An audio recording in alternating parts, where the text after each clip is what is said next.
Kini masyarakat Maluku Tenggara bisa bernafas lega. Pasalnya sejumlah harga bumbu dapur turun, termasuk harga tomat akhirnya ikut turun. Tomat kini dijual Rp20.000 per kilo saja, setelah sebelumnya berada di angka Rp60.000 per kilo. Sementara harga kentang dibanderol Rp40.000 per kilo, wortel Rp50.000 per kilo. Untuk kol berada di angka Rp30.000. Sementara komoditas bumbu dapur seperti bawang merah dijual dengan Rp50.000, bawang putih Rp60.000.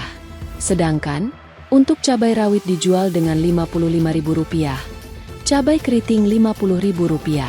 Kakak Nona, salah satu pedagang di Kota Tual mengatakan tidak ada kenaikan harga yang signifikan untuk komoditas bumbu dapur.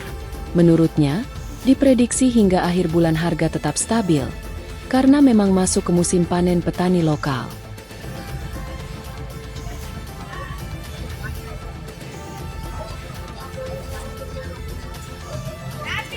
Download Tribun X sekarang, menghadirkan lokal menjadi Indonesia.